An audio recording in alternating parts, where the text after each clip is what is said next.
గురుకులాలు 9,000 ఉద్యోగాలు ఇచ్చారు. 9,000 ఉద్యోగాల సంబంధించి ఎగ్జామ్ పెట్టింది గత గవర్నమెంటే, నోటిఫికేషన్ ఇచ్చింది గత గవర్నమెంటే, రిజల్ట్ ఇచ్చింది గత గవర్నమెంటే. కేవలం పత్రాలు ఇచ్చారు. ఆ పత్రాలు కూడా మీరు పార్లమెంట్ ఎన్నికల కోసం డిఎల్ ఇచ్చిన తర్వాత జేఎల్ తర్వాత పీజీటీ టీజీటీ ఇట్లా పైకి వెళ్ళి ఇవ్వాలా, కానీ మధ్యలో పీజీటీ ఇచ్చారు. ఎందుకు ఇచ్చారంటే డిఎల్కి డెమో పెట్టాలి, దానికి ఇంటర్వ్యూ ఉంటుంది. జేఎల్కు డెమో ఉంటే ఇంటర్వ్యూ ఉంటుంది. అవి పెడతానికి కొన్ని నెల రోజులు పడుతుంది. నెల రోజుల్లోగా మీ ఉద్యోగ పత్రాలు ఇవ్వాలి కదా.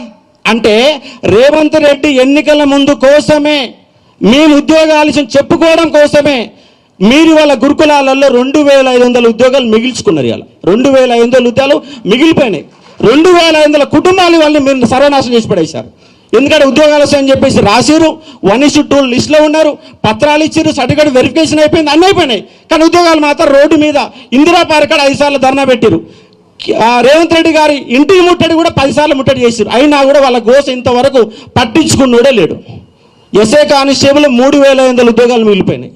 గ్రూప్ 4లో 3,500 ఉద్యోగాలు మిగిలిపోయినాయి. మీరు ఇచ్చిన 60,000 ఉద్యోగాలు అని చెప్తారు కదా, మీరు 60,000 ఉద్యోగాలు ఇవ్వలే, 10,000 ఉద్యోగాలు మిగిల్చుకున్నారు. మీరు వాస్తవంగా చెప్పండి, 10,000 ఉద్యోగాలు మిగిల్చుకున్నారు, కొత్త ఇవ్వాల. సర్టిఫికేట్లు ఇచ్చేసి పత్రాల సీఎం అంటే ఎట్లా చెప్పండి మీరు?